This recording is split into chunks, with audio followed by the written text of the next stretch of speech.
Exactly आपका और आपके बच्चों का फायदा है जो बात मैं बताने लगा हूं। जो ओवरसीज पाकिस्तानी बैठे हैं उनका फायदा है जो आज मैं बात बताने लगा हूं। मैं फैसलाबाद से कोई 20-25 किलोमीटर दूर एक रिमोट गांव में पैदा हुआ। वहां पर मैं टाट स्कूल पे 5वीं जमात तक पढ़ा। स्कूल का एक ही कमरा था, 5 जमातें थी, 3 उस्ताद थे। वो बांट बांट के क्लासें पढ़ाते थे। जिस जिस तरीके से सूरज मूव होता था उस तरीके से हमारी क्लास भी उस दरख्त के नीचे मूव होती थी, क्योंकि दरख्त के साए के नीचे पढ़ते थे। अपनी अपनी बोरी लेके रख के पढ़ते थे। वो एंकर साहब एचीसन में पढ़ते थे तो मैं उनको बताऊं कि मिडिल क्लास क्या होती। भाई मैं तो मिडिल क्लास से भी नहीं हूं। वो तो मैंने इसलिए कह दिया था कि आप कहीं गुस्सा ना कर जाएं कि गिल साहब ने तो बिल्कुल ही यकीन कर दी है। तो बेसिकली तो मिडिल क्लास से आप हैं, मैं नहीं था। तो वो बोरी के साथ 5वीं जमात तक हमारी क्लास मूव करती थी। फिर हम हाई स्कूल गए जो गांव से कोई 3-4 किलोमीटर दूर था। हमें लगा वहां पर हम भी शहर जैसे स्कूल में बैठेंगे। वहां जाके हमें यह पता चला, 2 चीजें पता चली। एक तो यह पता चला कि वहां भी 6ठी जमात से लेके 8वीं जमात तक टाट पे ही बैठना है। अच्छा, लेकिन वहां फर्क एक था। 5वीं तक घर से अपनी बोरी लेके जाते थे, 6ठी 7वीं 8वीं वहां टाट मौजूद था, तो बोरी बस्ते में नहीं डालनी पड़ती थी। तो यह फर्क था, यह तरक्की हो गई थी। उसके बाद यह भी पता चला कि पहली दफा अंग्रेजी सीखनी है। ए क्या होता है, बी क्या होता है, सी क्या होता है, यह 6ठी जमात में पता चला। और यह पता चला जब बड़ी एबीसी लिखना सीख ली कि एक इसकी छोटी बहन भी है। जैसे बड़ी मरियम बाजी है ऐसे कि छोटी मरियम बाजी भी है। बड़ी एबीसी अगर आपने सीख भी ली तो छोटी एबीसी भी लिखनी सीखनी पड़नी है। वो बड़ी मुसीबत थी। उसमें पता चला 4 लाइनें हैं, उनके दरमियान में कोई लफ्ज ऊपर लिखना है कोई नीचे, तो डंडे पड़ते थे सर्दियों में। तो मेरी उनको गुजारिश है, जो दोस्त समझते हैं कि मिडिल क्लास क्या होती है, तो मैं अब आपके यूट्यूब के लाइक्स और व्यूज तो मेरे बढ़ाने का ठेका नहीं है, तो मैं तो आपके साथ नहीं आ सकता। आप किसी और बंदे को इंटरव्यू कर लें जो टाट वाले स्कूल पे पढ़ा है, ताकि आपको पता चले कि मिडिल क्लास होती क्या है। हमारी फीस होती थी ₹1.25 स्कूल की, और घर से मिलते थे 25 पैसे लंच के लिए। तो जनाब इसको लोअर मिडिल क्लास कहते हैं, मिडिल क्लास नहीं कहते जिससे मैं बिलोंग करता था। हां ठीक है, हम अपने गांव में आसूदा थे, हमसे भी बहुत गरीब लोग थे गांव के अंदर, लेकिन अगर आपसे कंपेयर करें तो ना हमने तकरीबन मेरा ख्याल पहली दफा 11वीं जमात में पता चला कि ये पिज्जा भी कोई चीज होती है, बर्गर भी कोई चीज होती है। हमारे यहां सेब तब आता था जब कोई बंदा बीमार होता था। हमारे यहां किन्नू खाया जाता था क्योंकि घर का होता था। तरबूज खाया जाता था क्योंकि घर का होता था। यही 2-3 फ्रूट हमें पता थे। तो इसमें से निकल के शहबाज गिल पढ़ते पढ़ाते पीएचडी की शहबाज गिल ने लीडरशिप में, क्योंकि शहबाज गिल के बड़े ख्वाब थे। 30 स्टूडेंट थे मेरे साथ। कितने जी? मेरे प्राइमरी स्कूल में 5वीं जमात में जब हम पास आउट हुए तो 30 स्टूडेंट थे।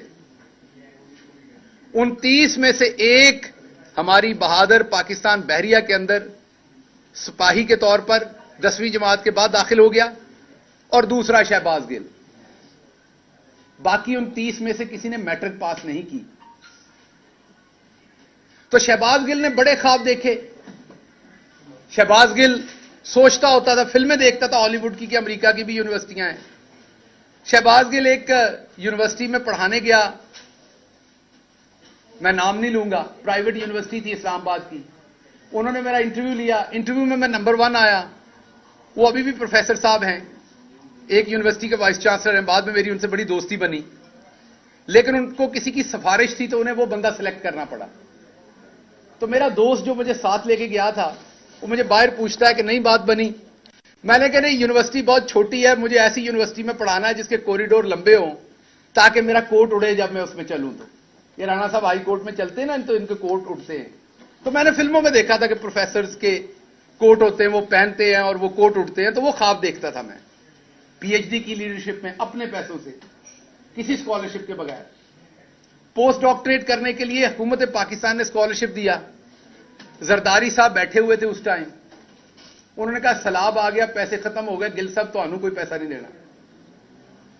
सो अपनी चीजें बेच के, अपनी प्रॉपर्टी बेच के मैं पोस्ट डॉक्टरेट करने के लिए अमेरिका चला गया। अमेरिका की दूसरी बड़ी university, university of Illinois Urbana champagne, और पूरे अमेरिका में इंटरनेशनल स्टूडेंट्स होस्ट करने वाली, जिस यूनिवर्सिटी में इंटरनेशनल स्टूडेंट पूरे अमेरिका में सबसे ज्यादा हैं, वो यूनिवर्सिटी है। जिस यूनिवर्सिटी में मैंने पढ़ने का ख्वाब नहीं देखा था, अल्लाह रब्बुल इज्जत ने करम किया और टाट स्कूल वाला बच्चा वहां पर 30 साल की उम्र में प्रोफेसर बन गया। पढ़ाना शुरू हुआ तो हम लोअर मिडिल क्लास से मिडिल क्लास में आ गए, हमारे यहां आसूदगी हो गई। अभी मैं अपने करियर के पीक तो मैं उसे नहीं कहूंगा, थोड़ा सा ऊपर था, तो मैं पाकिस्तान आता था बाकायदगी से, क्योंकि मैंने वहां की नेशनलिटी नहीं ली हुई थी।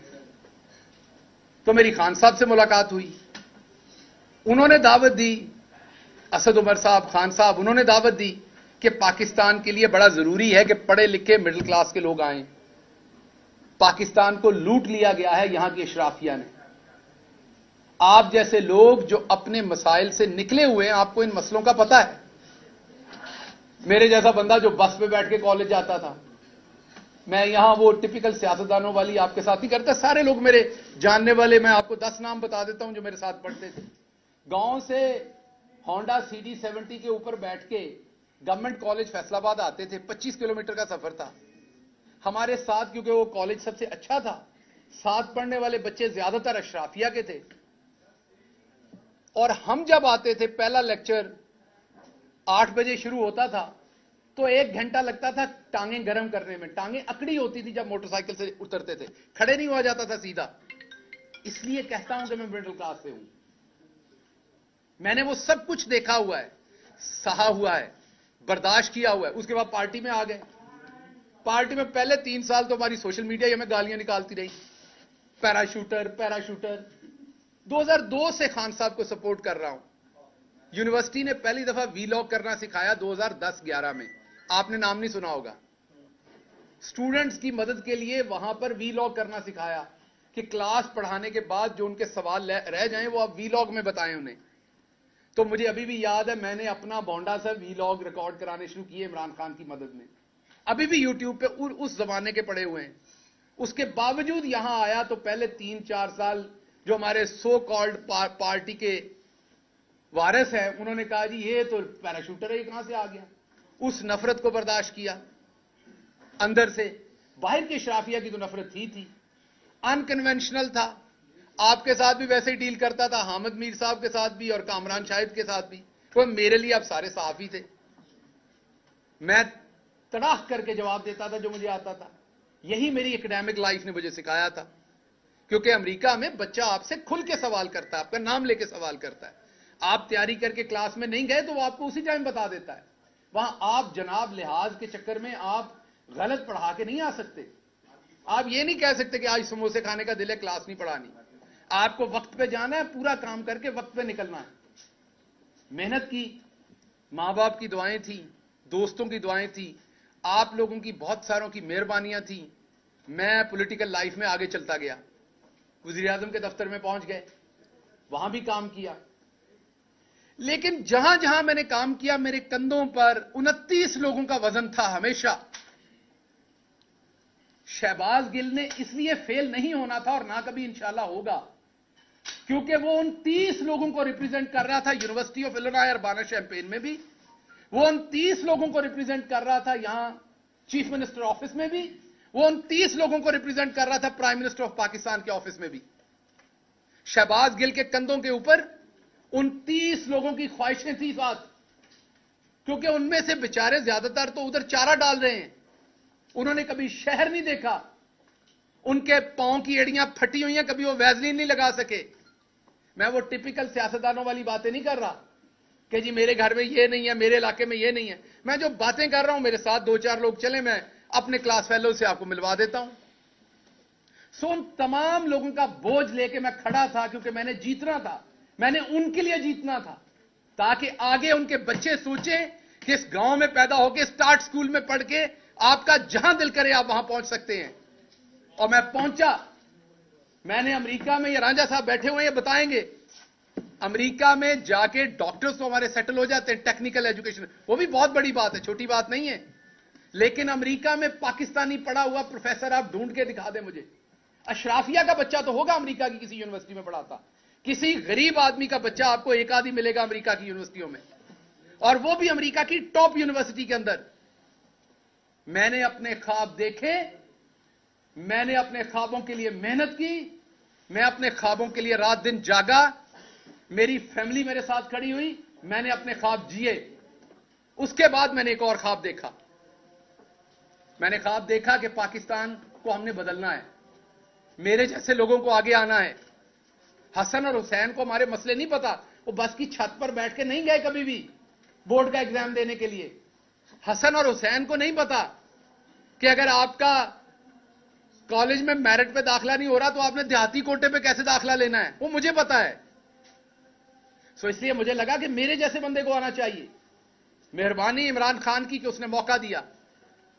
मैंने अमेरिका में अपनी वो तनख्वाह जो आज शायद 60-70 लाख बनती होगी महाना, जब छोड़ के आया था तो 35-40 लाख बनती थी, जो एक मेरी तरह के मिडिल क्लास का ख्वाब हो सकता है। कहा जाता है जो आपके फार्म हाउस है आपका वो है, ओ भाई लूट के नहीं, वहां मेहनत से कमाया था। जो कुछ भी है, लोग इल्जाम तो पाकिस्तान में सब सियासतदानों पे लगते हैं और वो इल्जाम कभी प्रूव नहीं होते। मेरा आपको चैलेंज है कि मेरे पे अल्लाह के करम से अजान हो रही है, इल्जाम लगा के दिखाएं कि मैंने करप्शन की है। अगर पार्टी के 5 सबसे आप ऑनेस्ट बंदे निकालेंगे तो मैं उन 5 में एक हूंगा, और अगर गलत कह रहा हूं तो कोई सामने आए और इल्जाम लगाए।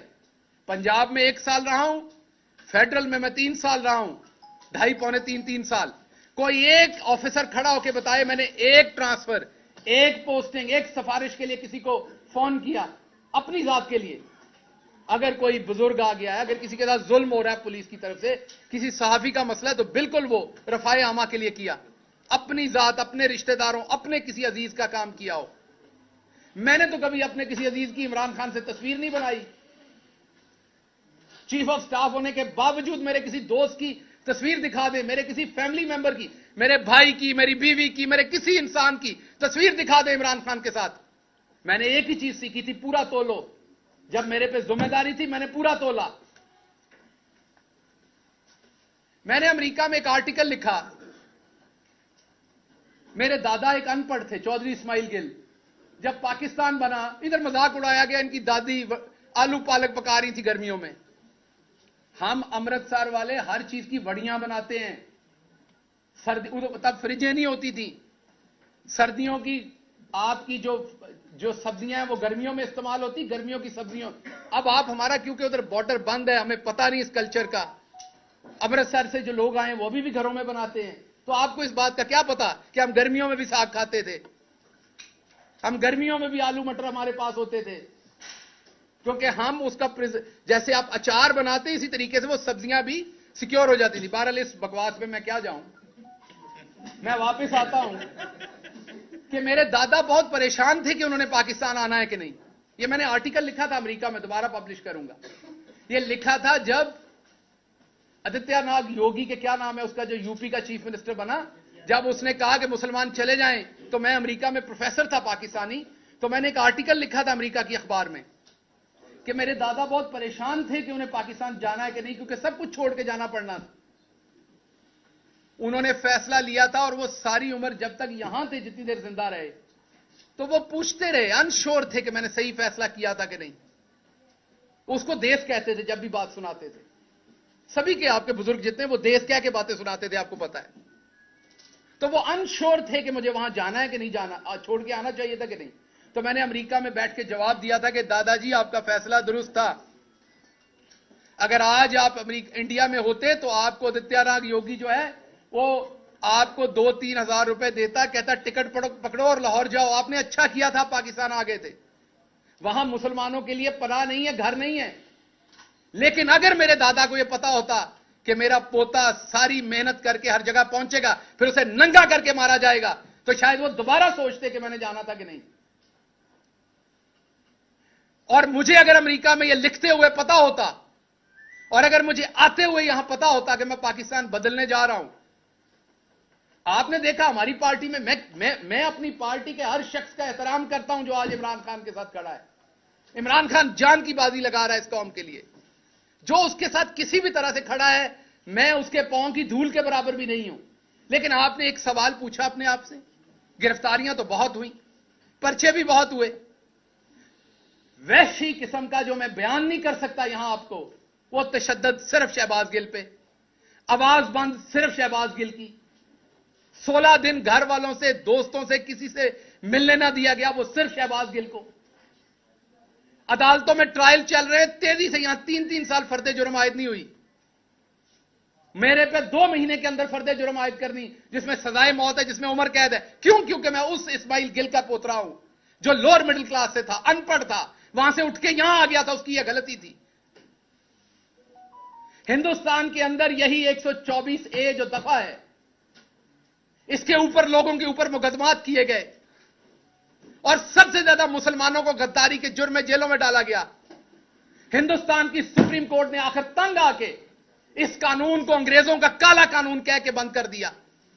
आज हिंदुस्तान के अंदर किसी के ऊपर, इस दफा के ऊपर पर्चे नहीं हो सकते, और मेरे ऊपर 2 दर्जन गद्दारी के पर्चे दे दिए। मैं कहां से गद्दार हूं? मेरा बाप कहां से गद्दार है? मेरा दादा कहां से गद्दार है? हम अपना सब कुछ छोड़ के इस मुल्क में 2 दफा हिजरत की हमने। मेरा दादा सब कुछ छोड़ के आया, मुझे मौका मिला, मैं दुनिया के सबसे सुपर पावर में गया, वहां की सबसे बड़ी यूनिवर्सिटी में गया, मैं टॉप सैलरी ले रहा था, अपने सारे मटेरियल खाब जी सकता था, सब कुछ छोड़ के, अपनी फैमिली वहां छोड़ के मैं यहां आया। मुझे सबने मना किया, मुझे पछतावा नहीं है, मैं इसकी कीमत दे रहा हूं। लेकिन आपको बता रहा हूं, ओवरसीज पाकिस्तानियों को बता रहा हूं, आपको यह बुखार नहीं होना चाहिए। मैंने आज रांझा साहब को बताया, इनको भी बड़ी चुल है यहां सियासत करने की। मैंने कहा आपको यह बुखार नहीं होना चाहिए, चुप करके वहां अपना काम करें, पाकिस्तान की मदद करनी, वहां से पैसे भेजें बस। खबरदार, आप मिडिल क्लास के लोगों ने सोचा कि आप सियासत करके इन वडेरों के बराबर बैठ सकते हैं। क्योंकि मैं इनसे डरता नहीं था, मैं बराबर के जवाब देता था, मेरे अंदर खौफ नहीं था। मैं इन वडेरों की औलाद को बराबर टीवी पे टक्करता था। मुझे तब भी धमकियां दी जाती थी। मैं वाहिद हूं पीटीआई में जिसने पीटीआई की हुकूमत में आप सबके सामने हाईकोर्ट में केस भुगते, मुंह पे स्याही डलवाई, अंडे खाए, जूते मारे गए मुझे। मेरी अपनी हुकूमत, मेरा अपना चीफ मिनिस्टर, मेरी अपनी पुलिस मुझे प्रोटेक्ट नहीं कर सकी तब। क्यों? क्योंकि मैं मिडिल क्लास से था। यहां आप किसी और की हुकूमत में किसी शहजादे को हाथ लगा के देखें, ऐसी की तैसी आपकी। गरीब को तो ऐसे उठाते हैं, गरीब को तो ऐसे उठाते हैं, मिडिल क्लास के बंदे को तो ऐसे उठाते हैं जैसे उसका कोई हक ही नहीं है।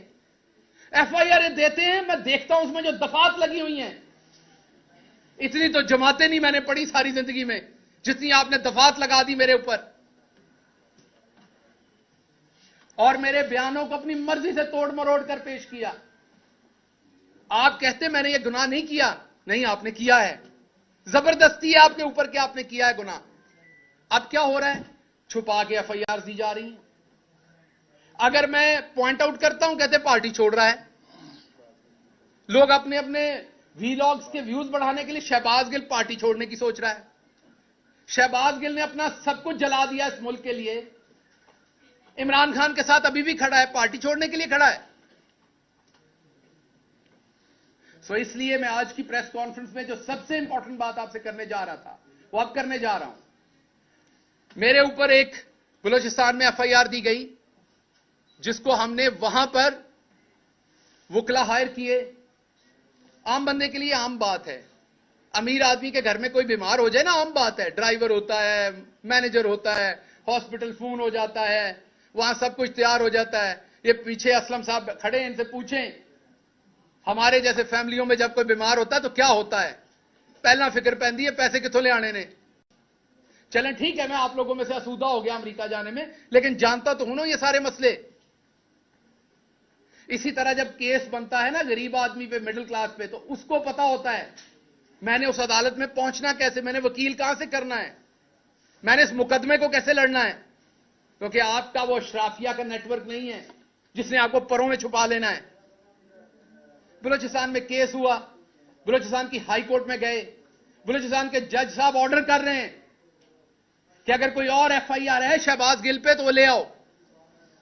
बलूचिस्तान के जज साहब के साथ झूठ बोला जाता है, एफआईआर नहीं लाई जाती उनके सामने, जो होती है उसे वो कानून के मुताबिक क्वैश करते हैं और एक एफआईआर करके छुपा के रखी जाती है ताकि जब इस्लामाबाद में कोर्ट की तारीख भुगतने जाए इसको फिर दबोच लो, क्योंकि इस्माइल गिल का पोतरा है ना, ये कौन सा किसी नवाब का पोतरा है, दबोच लो दोबारा। लाहौर के हाई कोर्ट में आता हूं, मेरा सलाम है जजेस को, अल्लाह की कसम, जितने पेशेंस के साथ इस मुल्क के जजेस कोशिश कर रहे हैं इस टाइम, शायद ही कोई और कर रहा हो, लेकिन जो पूरा निजाम बना दिया गया है, ये जो इस टाइम हुकूमत बैठी हुई है, इनकी जो हटदर्मी है, जिस तरह जजेस के फैसलों को ये ब्रेक करते हैं, जिस तरह उसको रोकते हैं, उसका कहीं मुजाहरा हमने नहीं देखा पहले। 6 के करीब हेयरिंग्स हुई, हर दफा जज साहब ने कहा लाएं कौन सी एफआईआर है, झूठ बोले गए, नहीं बताया गया। अभी पिछली हेयरिंग में भी एफआईआर की पूरी तफसील नहीं दी गई, सिर्फ यह बताया गया कि हां जी बलूचिस्तान में एक और एफआईआर है। तो मेरा सवाल है, यह बलूचिस्तान हाई कोर्ट के जो ऑनरेबल जज का फैसला था कि कोई और एफआईआर है तो सामने लाएं, उसकी बेतौकीरी करने की जरूरत किसकी हुई है? मैं तो चलो मिडिल क्लास हूं, मेरी तो आप बार बार करेंगे, मैं तो एक गद्दार आपको मिल गया हूं, मुझे तो आप 2 डालेंगे तो 2 डालें, लेकिन कम से कम इससे 2 फायदे होंगे। एक तो मेरे जैसे किसी और को अमेरिका में बैठे बुखार नहीं होगा, वो दोबारा इधर को नहीं चढ़ेगा। आप लोगों के 2 ही काम है, उधर से आईफोन खरीदें 8-7, शैम्पू खरीदें, बॉडी वॉश खरीदें, इधर के लिए और तोहफे खरीदें, बैग बनाएं, इधर हंस के तस्वीरें खिंचवाएं और वापस दफा हो जाएं। इधर हक मत मांगिएगा अपना बराबरी का, क्योंकि आपको आदतें पड़ी हुई हैं वहां की, आपको जुकाम हुआ है वहां का, वहां आपको दी जाती है बराबर की इज्जत। यूनिवर्सिटी ऑफ इलिनॉय में मुझे कोई गद्दार नहीं कह सकता था अमेरिका का, हालांकि मैं अमेरिका का शहरी नहीं था, मैंने अमेरिका के साथ वफादारी का हल कभी नहीं दिया था, लेकिन वहां मैं खुल के बात करता था, मुझे कोई गद्दार नहीं कह सकता था। लेकिन जिस मुल्क में मेरे दादा ने अपना सब कुछ छोड़ के पांव रखा, जिस मुल्क के लिए सब कुछ कुर्बान किया, वहां पर एक दफा नहीं 2 दर्जन गद्दारी के मुकदमात है मेरे ऊपर। पूछा भी नहीं जा रहा, कोई जालिम पूछ भी नहीं रहा कि शहबाज गिल इनको लड़ लोगे। अब आपने अगर मुझे उम्र कैद या आपने मुझे सजाए मौत देनी, वो तो एक पर्चे में ही दे लोगे, तो 2 जान छुड़ाओ। आपने मुझे सजाए मौत देनी, दे दे, जान छुड़ाएं, क्योंकि मैं इस जिल्लत की जिंदगी में सजाए मौत से कम आपसे नहीं लूंगा। देनी है तो अब आपको मुझे सजाए मौत देनी है, मैं अदालत से मांगूंगा कि मुझे सजाए मौत दी जाए, क्योंकि मैं इस जिल्लत की जिंदगी नहीं जीना चाहूंगा। जो आप मेरे माथे पे लिख रहे हैं, इस्माइल गिल का पोता गद्दार नहीं है इस मुल्क का। आप किस तरह मुझे आपने मारा, मैंने गिला नहीं किया, मैं इतने महीनों से चुप हूं, क्योंकि इधर से उठाऊंगा अपना पेट नंगा होगा। मेरा मुल्क है ना, नहीं बात की मैंने, किसी ने कहा डर गया। आपने देखा जो आपके पास 1 घंटा 2 घंटे रहे, उन्होंने बाहर आके क्या किया? मैं 16 दिन रहा आपके पास, मैं चुप हो गया। सब्र है हम लोगों में, हम गांव के लोग हैं, हमें बड़ा सब्र है, हम लगे हुए जख्म भी माफ कर देते हैं, बहुत सब्र है, लार्जर गुड के लिए बहुत कुछ करते हैं हम लोग। मुझे पता है मेरे मुल्क को इसका नुकसान होना है। मुझे मेरी यूनिवर्सिटी ने कहा कि बताओ यहां किसको लिखना है। आपको पता है मैंने आज तक अमेरिकन एम्बेसी को खत नहीं लिखा। मेरी बीवी वहां बैठी है, मैंने उसे मना किया आपने किसी को ईमेल नहीं करनी। यहां किसी को जुकाम हो जाए तो ये हर फॉरेन जो कोई एनजीओ उसको लिखते हैं, यूएन में लिखते हैं, कहां कहां लिखते हैं। मैंने अपनी सारी फैमिली को मना किया कि नहीं लिखना, इंसाफ पाकिस्तान में लेना है, पाकिस्तान को बाहर बदनाम नहीं करना। यह सच है कि मेरे पे तशद्दुद हुआ, मेरे पास तस्वीरें हैं उसकी, लेकिन क्या बाहर जाके नंगा करूं अपने मुल्क को? तो मैंने अपनी पूरी फैमिली को मना किया कि आपने किसी बैरूनी इदारे को नहीं लिखना, इस मुल्क की तौकीर को नहीं छेड़ना आपने। तो उसका सिला अगर सजाए मौत है तो दे दीजिए, लेकिन ये बार बार मुकदमे ना कीजिए। मिडिल क्लास हूं, तकलीफ होती है। मैंने हराम नहीं कमाया हुआ गवर्नमेंट में, मैंने लोगों को हराम कमा के नहीं दिया हुआ। मैंने ट्रांसफर पोस्टिंग डीसी डीपीओ नहीं लगवाए हुए। मैंने हाउसिंग अथॉरिटीज के एनओसीज नहीं लेके दिए हुए। मैंने ग्रिड स्टेशंस के एनओसीज नहीं लेके दिए हुए। मुझे तकलीफ होती है इन केसेस को लड़ते हुए। आपने एक बनाया, उसके अंदर 13 दफात हैं, उसमें सजाए मौत भी हो जाएगी। करवाएं, शौक से जान छुड़ाएं, ताकि आइंदा कोई ये ख्वाब ना देखे, कोई मिडिल क्लास का शख्स ना देखे कि वो ईवान में जा सकता है। मैं माफी मांगता हूं कि मैंने ये ख्वाब देखा था। मैं माफी मांगता हूं कि मैं आपके बराबर समझता था अपने आप को। आप काश मुझे शुरू में धुतकार देते, आप मुझे शुरू में मेरी औकात बताते। सो इसलिए मैं दोबारा आपको कहता हूं, मेरे पे मुकदमा करने सामने करें, ये छुपा छुपा के ना करें। मैं इतना ताकतवर शख्स नहीं हूं, ना मेरे पास कोई इतना नेटवर्क है पाकिस्तान के अंदर कि मैं आपके छुपे हुए मुकदमा ढूंढ लूंगा, कभी वहां से बलूचिस्तान से। वो मैंने जहां पे मेरे पे मुकदमा किया, मैंने देखा है वो 22 घंटे की मुसाफत है। तो उससे बेहतर नहीं आप इधर ही सजाए मौत दिलवा दें। मेरे घर वालों को लाश लेने की भी आसानी होगी। वहां से उस जेल से कैसे लाश लेके आएंगे? तो कुछ तो सोचें। या ये जुर्म मेरा ये है कि मैं मिडिल क्लास से हूं, आपने फड़का के रखना है। मैंने कभी नहीं कहा कि किसी, इवन नून लीग के किसी बंदे को आज तक मैंने नहीं कहा कि उसे जेल में डालें। मैं मुजफ्फरगढ़ से निकला, हमारी हुकूमत थी उस शाम को, मैंने कहा मैं सबको माफ करता हूं। आपको मेरी प्रेस कॉन्फ्रेंस याद होगी, मुजफ्फरगढ़ में मुझे पकड़ा गया था, हमारी हुकूमत बन गई थी। मैंने कहा यहां से ऐलान करता हूं, मेरी पार्टी किसी नून लीग वाले को सियासी मुखालफत बयानबाजी में अंदर करेगी, मैं खिलाफ खड़ा हूंगा जाके। अभी भी कहता हूं, हमेशा खिलाफ खड़ा हूंगा। एक तरफ करप्शन करने वाले नवाज शरीफ के बेटे की तस्वीर लीक हो गई थी, तस्वीर लीक हो गई थी, कुर्सी पे बैठे साथ टिश्यू पेपर का डब्बा भी था, और मेरी रात के 2 बजे तशद्दुद करके मेरा ये जबड़ा तोड़ के तस्वीरें खींच के मुझे ह्यूमिलिएट करने के लिए रिलीज की गई, इसलिए कि मैं चौधरी नजीर अहमद गिल का बेटा था, मैं मिडिल क्लास था, मेरा कोई रौला डालने वाला नहीं था। मैंने किसी सहाफी को पेट्रोल पंप या उनके प्लॉट नहीं दिए हुए थे, मेरी माफिया नहीं थी। ख्याल करें, कुछ ख्याल करें। ये ला इलाहा इल्लल्लाह मोहम्मद रसूलुल्लाह के नाम पे बना है मुल्क, ख्याल करें कुछ। अगर आम आदमी गलती से पहुंच जाता, ख्याल करें कुछ। बड़े सारे ख्वाब है मेरे गांव के मेरे साथ जुड़े हुए, बड़ी सारी ख्वाहिशें हैं उनकी अभी, और मैंने सब लोगों की तरह उनको डबोया नहीं है।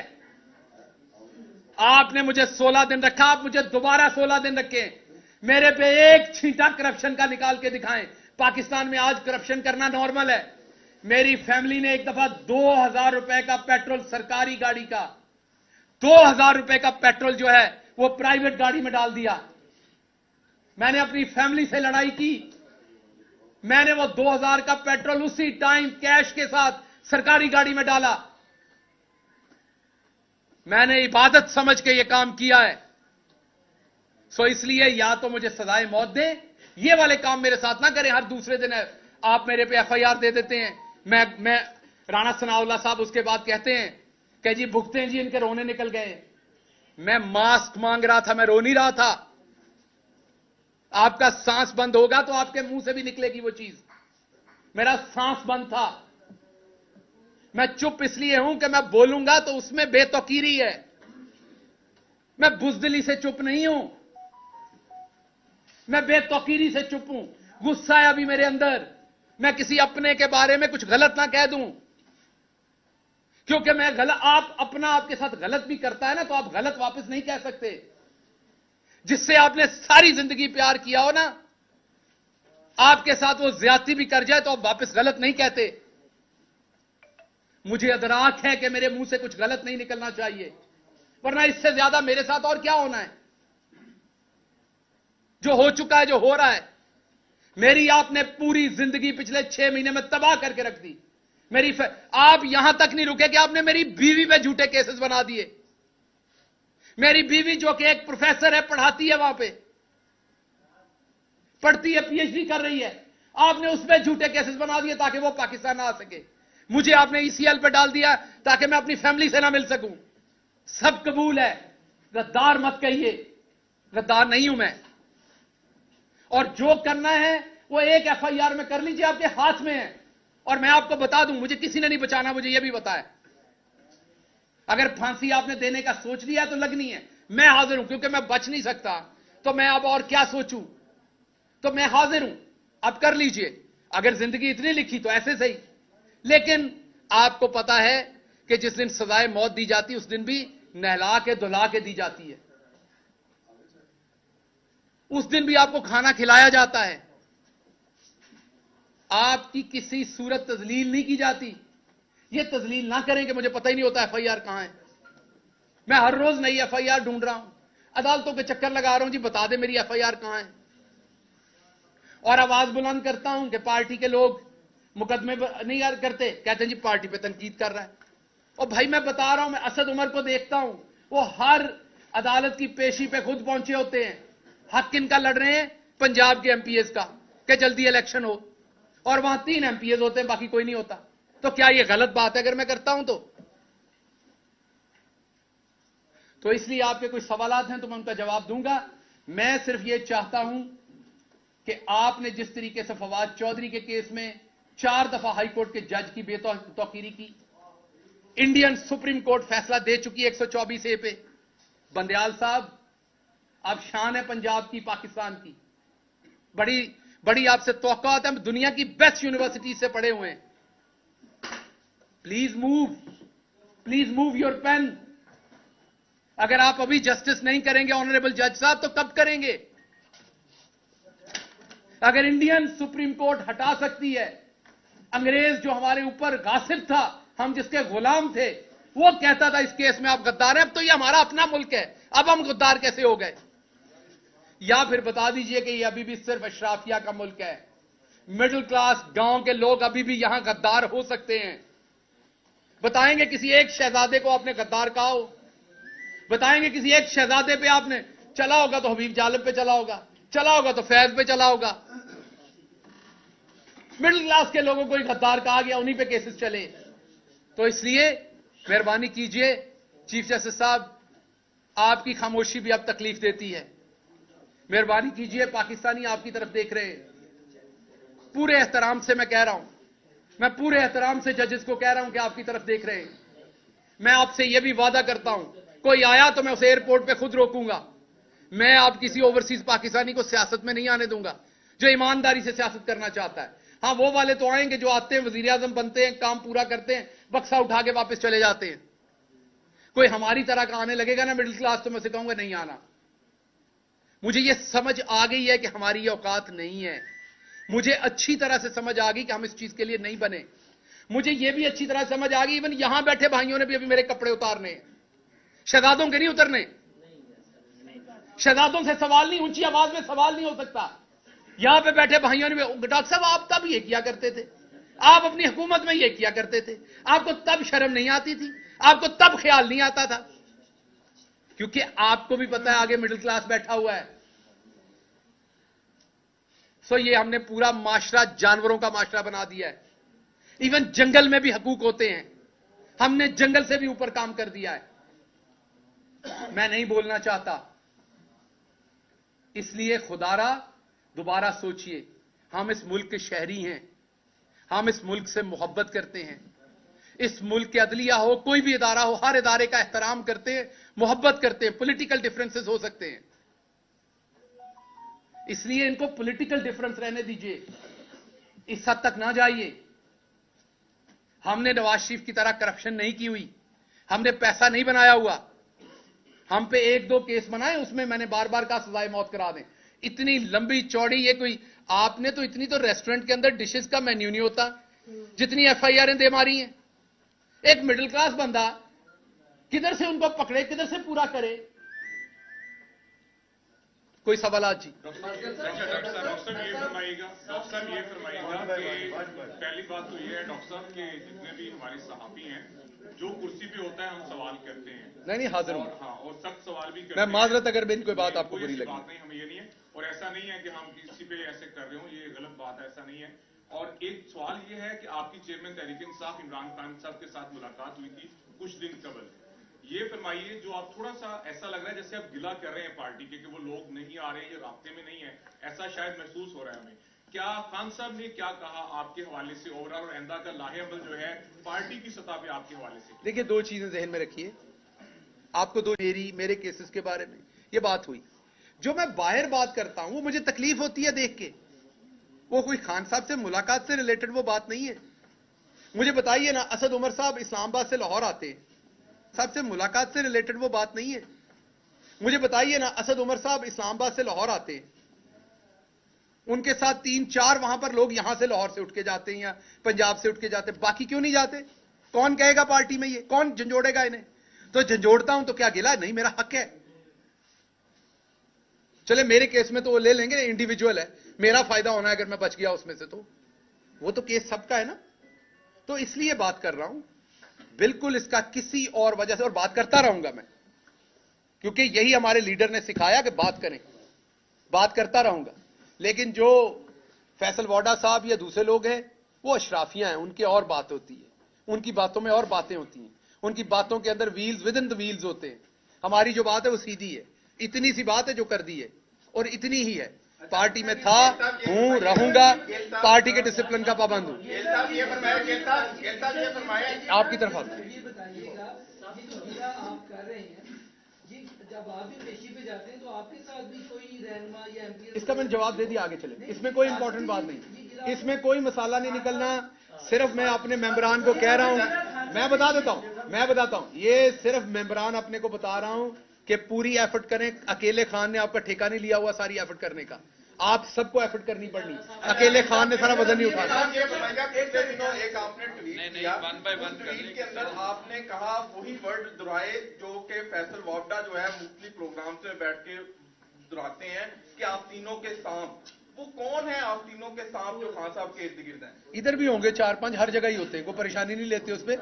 मफाद परस्त लोग हैं। जब दोबारा अगर हुकूमत में आए, इमरान खान साहब के अच्छे दिन हुए तो फिर आपको जरूर बुला के बताऊंगा। अभी नहीं। आपने इस्लामाबाद पुलिस को ये बयान दिया है कि जो आपने बात की थी वो अमाद यूसुफ साहब के मशवरे से की थी। क्या आपने इस्लामाबाद पुलिस को कोई ऐसा बयान दिया है? यार, वो मैंने जिमनियां पढ़ी तो नहीं है, लेकिन मुझे किसी ने बताया उस जिमनी में तो इतनी इंटरेस्टिंग बातें लिखी हैं कि मुझे खुद अंदाजा नहीं है। मेरी बिल्कुल मैंने ऐसा कोई बयान नहीं दिया, ना खान साहब के बारे में, ना अमाद यूसुफ साहब के बारे में, ना किसी और के बारे में। तो ये बिल्कुल गलत है, क्योंकि केस अदालत में, इसलिए मैं उस पर ज्यादा बात इसलिए नहीं कर सकता कि उसका फायदा नुकसान दूसरी पार्टी उठा लेती है, लेकिन ये बिल्कुल गलत बात है। डॉक्टर साहब ये बताइएगा कि पिछले दिनों जो है वो सीनियर रहनुमा नून लीग की जावेद लतीफ, उन्होंने भी प्रेस कॉन्फ्रेंस की, उसमें उन्होंने कहा कि हमारे साथ कोई डबल गेम कर रहा है। हमारे दौर में हमारे ऊपर नामालूम अफराद के पर्चे होते थे और इधर जो है वो सरकारी अफसरान से पर्चे दिलवाए जा रहे हैं इनके खिलाफ।